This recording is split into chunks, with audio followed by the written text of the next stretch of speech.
अगर आप उनमें से हैं जिनकी सैलरी कम है और आपके मन में काफी वक्त से ये सवाल चल रहा है कि आखिर मुझे अपना पैसा कहाँ इन्वेस्ट करना चाहिए ताकि आपको फ्यूचर में अच्छा रिटर्न मिल सके, तो ऐसे में आपके पास इन्वेस्टमेंट्स के क्या क्या ऑप्शंस हैं और किस तरह से आप एक अच्छा मनी मैनेजमेंट कर सकते हैं। इस तरह के सभी सवालों के जवाब आप में से बहुत से लोगों ने इंटरनेट पर कई बार अपनी फाइनेंशियल प्रॉब्लम सर्च की होंगी, लेकिन हम यकीन के साथ कह सकते हैं कि अभी तक आपको अपने सभी सवालों के जवाब नहीं मिले होंगे।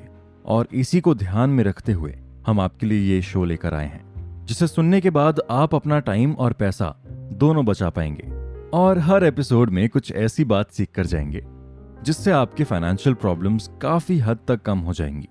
तो चलिए चलते हैं अपने पहले एपिसोड की तरफ और सबसे पहले मशहूर financial advisor money minded Mandeep के नजरिए को समझते हैं कि हम अपनी फाइनेंशियल प्रॉब्लम आखिर किस तरह से दूर कर सकते हैं और म्यूचुअल फंड को लेकर लोगों में क्या क्या गलत फहमियां हैं ये भी जानते हैं। म्यूचुअल फंड में जब पैसा इन्वेस्ट करने की बात आती है तो आपको तो यही लगता होगा कि जितने ज्यादा यूनिट हम खरीदते हैं फ्यूचर में हमें उतना ही ज्यादा प्रॉफिट मिलने की उम्मीद भी होती है, क्योंकि बहुत से लोग ऐसे हैं जो सिर्फ उस यूनिट को खरीदते हैं जिसकी एनएवी कम होती है। अब एग्जाम्पल के तौर पर मान लेते हैं कि म्यूचुअल फंड में यूनिट खरीदने के आपको दो ऑप्शन दिखाई दे रहे हैं। पहला ऑप्शन यह है कि जिस म्यूचुअल फंड की एनएवी 100 रुपए है आप उसके यूनिट खरीद लें, या फिर दूसरे म्यूचुअल फंड जिसकी एनएवी 10 रुपए है आप उसके यूनिट खरीद लें। ऐसे में अक्सर लोग कंफ्यूज हो जाते हैं और उन्हें लगता है कि अगर उन्होंने म्यूचुअल फंड में अपने 10,000 रुपए इन्वेस्ट करने हैं तो ऐसे में अगर वो 100 रुपए वाले एनएवी के यूनिट को खरीदते हैं तो उन्हें 100 यूनिट ही मिलेंगे, जबकि अगर वो 10 रुपए वाली एनएवी के यूनिट को खरीदते हैं तो ऐसे में उन्हें 1000 यूनिट मिलेंगे। लेकिन आपको ये समझना होगा, जब आप अपने पैसों को विड्रॉ करेंगे तो ऐसे में मिलने वाली रकम दोनों ही सिचुएशंस में तकरीबन सेम ही होगी। चलिए इसे एक एग्जाम्पल के साथ समझते हैं जो मनी माइंडेड मनदीप ने भी समझाया है। एग्जाम्पल के तौर पर दोनों ही तरह के यूनिट साल में 30% से ग्रो करते हैं, तो ऐसे में जिस यूनिट की एनएवी 100 रुपए थी वो बढ़कर 130 रुपए हो जाएगी, और जिस यूनिट की एनएवी सिर्फ 10 रुपए थी उसकी वैल्यू अब बढ़कर 13 रुपए हो जाएगी।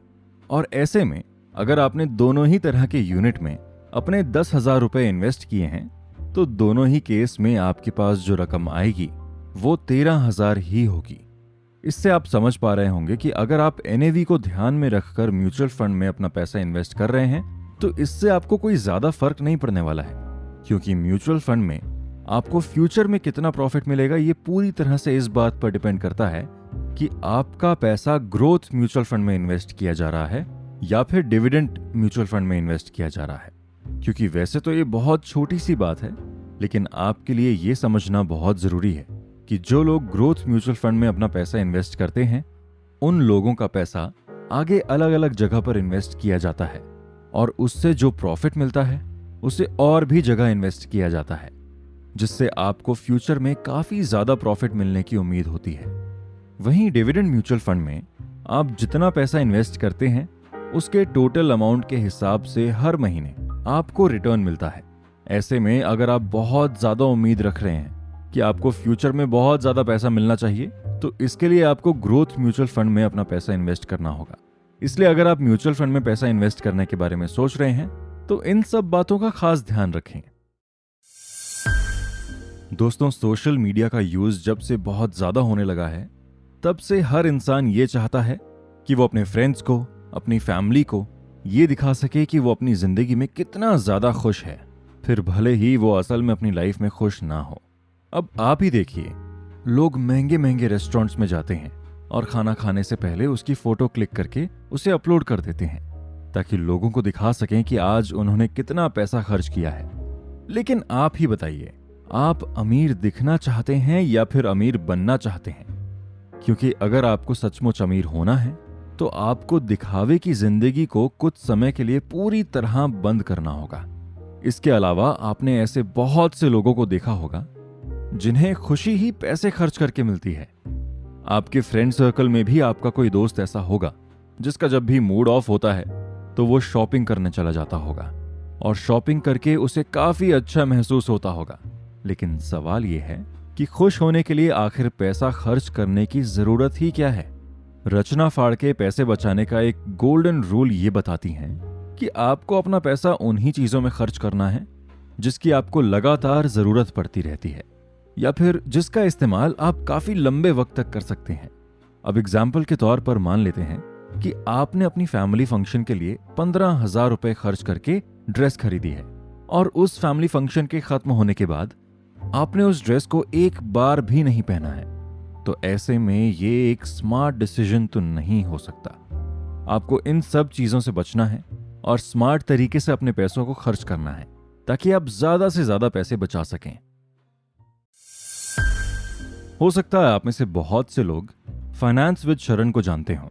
उनका भी यही कहना है कि इंडिया में जिन लोगों की सैलरी ज्यादा नहीं है, उसके बावजूद भी वो लोग ईएमआई पर एक्सपेंसिव चीजें खरीद लेते हैं। और ये बात तो आप भी बहुत अच्छे से जानते हैं कि जब भी हम कोई चीज ईएमआई पर खरीदते हैं तो हमें असल में उसके एक्चुअल प्राइस से ज्यादा पैसे पे करने पड़ते हैं। अब हम लोगों को तो ये नहीं कह सकते कि आपकी सैलरी बहुत कम है इसलिए आपको महंगी चीजें नहीं खरीदनी चाहिए। अगर आप ऐसा कर लेते हैं तो ये बहुत अच्छी बात है, लेकिन इसके बावजूद भी अगर आप अपनी शॉपिंग करने की आदत को नहीं बदल पा रहे हैं तो इसके लिए आपको कुछ बातों का ध्यान रखना है। सबसे पहली और सबसे जरूरी बात यह है कि आजकल हम कुछ भी खरीदने की सोचते हैं तो सबसे पहले ऑनलाइन प्लेटफॉर्म पर जाते हैं और वहीं से ऑनलाइन पेमेंट करके हम कुछ भी प्रोडक्ट खरीद लेते हैं और उस प्रोडक्ट का अलग अलग ऑनलाइन प्लेटफॉर्म्स पर कंपैरिजन नहीं करते हैं, जो कि हमारी सबसे बड़ी गलती होती है। अगर आप अपनी मेहनत के कमाए हुए पैसों को बचाना चाहते हैं तो इसके लिए आपको अपने पैसे ऐसे ही हर जगह वेस्ट नहीं करने हैं। आपको जिन चीजों की सबसे ज्यादा जरूरत है आपको उन्हीं चीजों को खरीदना है, और अगर आप गैर जरूरी चीजों को खरीद भी रहे हैं तो कम से कम ये जरूर देख लें कि ऑनलाइन और ऑफलाइन मार्केट में वो प्रोडक्ट कितनी कीमत में बिक रहा है।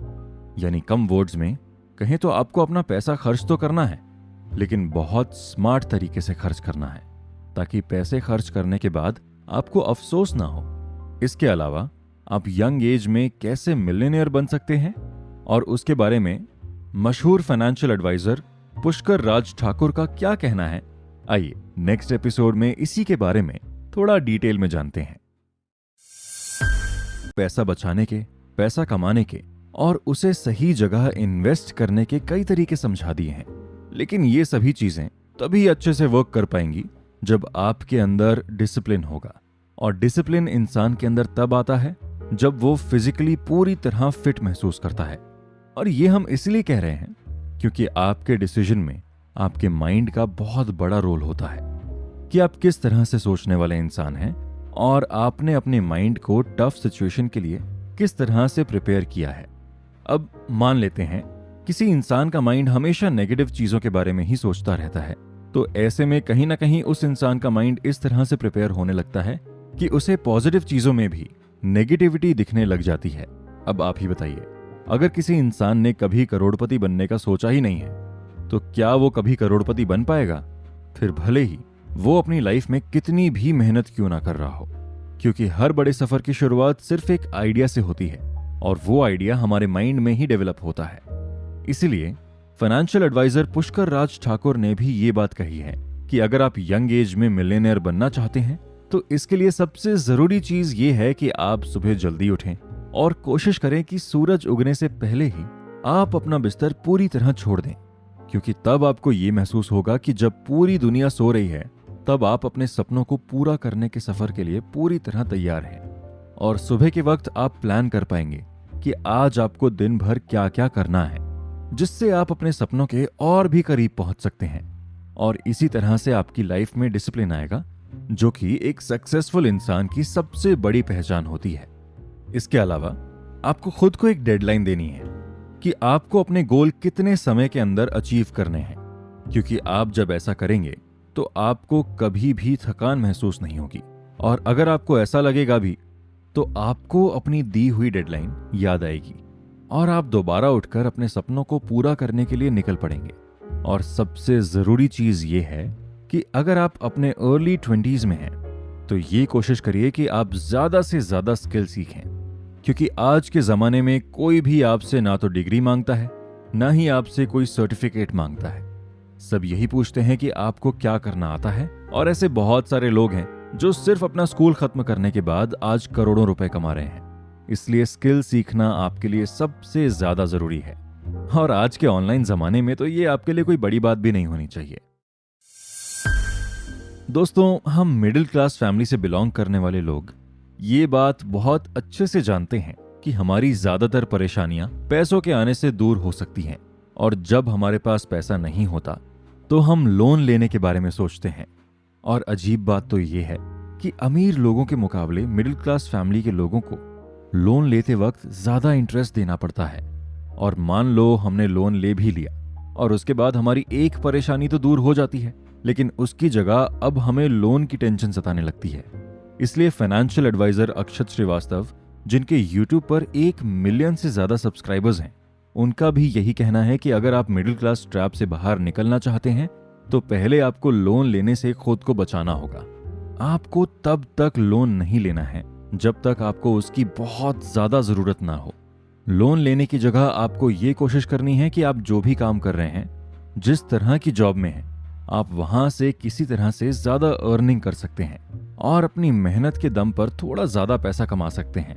अगर आप अपनी जॉब से अपने लिए इनफ पैसे नहीं कमा पा रहे हैं तो आप कोई नई स्किल सीख के अपनी जॉब के साथ साथ फ्रीलांस काम भी कर सकते हैं, ताकि वहां से आपकी पैसिव इनकम जनरेट होती रहे। और जब आपके पास आपकी सैलरी के साथ साथ एक्स्ट्रा पैसा हर महीने आता रहेगा तो आप उन पैसों को सही जगह इन्वेस्ट करके फ्यूचर में अच्छा प्रॉफिट भी कमा सकेंगे। लेकिन आपको ये बात ध्यान रखनी होगी कि अगर आपकी सैलरी ज्यादा नहीं है और आप ज्यादा पैसे कमाना चाहते हैं तो इसके लिए आपको थोड़ा बहुत रिस्क तो लेना ही होगा। आपको किसी ऐसे एसेट में अपना पैसा इन्वेस्ट करना होगा जिसके बारे में रिसर्च करने के बाद आपको ऐसा लगता है कि यहां से आपको अच्छा प्रॉफिट मिल सकता है। और इन्वेस्टमेंट के लिए आप अपना वो पैसा इस्तेमाल करेंगे जो आप एक्स्ट्रा प्रॉफिट करके कमा रहे हैं। इससे अगर आपका लॉस भी होता है तो इससे आपकी जरूरतों पर कोई फर्क नहीं पड़ेगा और आप इस तरह से एक बेहतर फाइनेंशियल प्लानिंग कर सकते हैं। और इसके बारे में फाइनेंशियल एडवाइजर नेहा नागर क्या सोचती हैं, चलिए नेक्स्ट एपिसोड में इसी के बारे में थोड़ा डिटेल में जानते हैं। क्या आप हमें ये एग्जैक्ट बता सकते हैं कि आपको हर महीने अपनी जरूरतों को पूरा करने के लिए कितना पैसा खर्च करना पड़ता है? हम जानते हैं आप में से ज्यादातर लोग एक फिक्स्ड अमाउंट नहीं बता पाएंगे, क्योंकि हम कभी भी ये रिकॉर्ड नहीं रखते कि हम हर महीने कितना पैसा खर्च करते हैं। इसलिए आज से ही आपको ये नोट डाउन करना है कि आपके प्रेजेंट में खर्च क्या है, फ्यूचर में आपको कितने पैसों की जरूरत पड़ने वाली है और आपको अपने सपनों को पूरा करने के लिए कितने पैसे खर्च करने पड़ सकते हैं। जब आपके सामने एक अमाउंट आ जाएगा कि आपको कितने पैसों की जरूरत है तो उसके बाद आप अपने लिए एक बेहतर तरीके से फाइनेंशियल प्लानिंग कर पाएंगे। फिर उसके बाद आपके हर महीने की जितनी भी सैलरी है उसका 50% हिस्सा आपको अपनी जरूरत पर खर्च करना है और उसका 30% हिस्सा आपको मूवी, ट्रिप या इन्वेस्टमेंट जैसी चीजों पर खर्च करना है। क्योंकि हमें सिर्फ पैसा ही नहीं कमाना बल्कि अपनी लाइफ को एंजॉय भी करना है। और उसके बाद आपकी सैलरी का जो 20% हिस्सा बचेगा उससे आपको सही जगह इन्वेस्ट करना है। और इन सब चीजों के अलावा फाइनेंशियल एडवाइजर नेहा नागर ये भी कहती हैं कि आपको अपने लिए एक इमरजेंसी फंड हमेशा तैयार रखना है, ताकि अगर आप 6 महीने तक कोई पैसा नहीं भी कमाते हैं तो उस फंड के जरिए आप अपनी जरूरत को पूरा कर सकते हैं। और अगर आपके पास इमरजेंसी फंड रहेगा और फ्यूचर में आपको पैसों की जरूरत पड़ती है तो ऐसे में आप लोन लेने से भी खुद को बचा पाएंगे और आपका ये इमरजेंसी फंड आपके काम आ सकेगा। बाकी कोविड-19 के बाद से ये बात तो हम सभी अच्छे से समझ गए हैं कि हमारी लाइफ में कुछ भी कभी भी हो सकता है। इसलिए हमें हमेशा तैयार रहना चाहिए ताकि हम आने वाली हर तरह की सिचुएशन का अच्छे से सामना कर सकें। और इसके लिए भी बहुत जरूरी है कि आप अपना हेल्थ इंश्योरेंस भी जरूर कराएं, क्योंकि कई बार ऐसा होता है कि इंसान अपनी पूरी लाइफ पैसा कमाने में निकाल देता है और कई बार बीमारी उसका सारा पैसा खर्च कर देती है। तो इस तरह की सिचुएशन आपके साथ ना हो, इसलिए आपको अपना और अपनी फैमिली का हेल्थ इंश्योरेंस जरूर कराना चाहिए। और अपने फ्यूचर को सिक्योर करने के लिए आपको किन किन बातों को ध्यान में रखना जरूरी है, इसके बारे में एसेट योगी क्या कहते हैं, आइए नेक्स्ट एपिसोड में जानते हैं। अगर आप अपने फ्यूचर को सिक्योर करना चाहते हैं तो इसके लिए जरूरी ये है कि आप पैसा खर्च करने की जगह पैसा बचाने की आदत को अपनाएं और बचाए गए पैसों को सही जगह इन्वेस्ट करके अच्छा प्रॉफिट कमाएं। इसके लिए ये जरूरी नहीं कि आपकी सैलरी 80 या 90 हजार हो।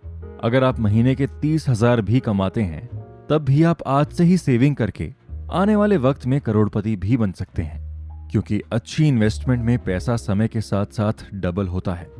और यही तो पैसे की खास बात है कि पैसा पैसे को अपनी तरफ खींचता है।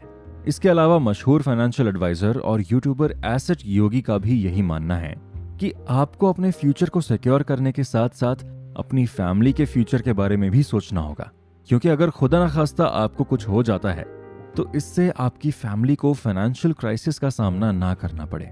इसके लिए सबसे अच्छा है टर्म प्लान, जिसमें आपको 1 से 2 करोड़ तक का लाइफ कवर मिल जाता है और इसके लिए आपको ज्यादा प्रीमियम भी नहीं देना पड़ता।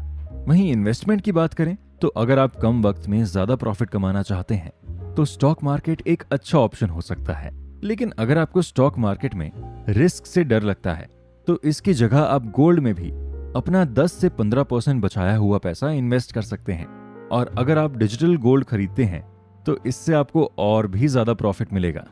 बाकी डिजिटल गोल्ड के और क्या क्या फायदे हैं, इसमें इन्वेस्ट करना आपके लिए एक अच्छा ऑप्शन साबित हो सकता है। यहां से आप बहुत कम वक्त में काफी अच्छा खासा प्रॉफिट कमा सकते हैं। लेकिन कोई भी फाइनेंशियल डिसीजन लेने से पहले आपको अपनी फैमिली से इस बारे में बात करनी है और अपने हर डिसीजन के बारे में उन्हें बताना है। इस तरह से आप सही डिसीजन भी ले पाएंगे और इन स्टेप्स को फॉलो करके आप अपने फ्यूचर को सिक्योर भी कर पाएंगे।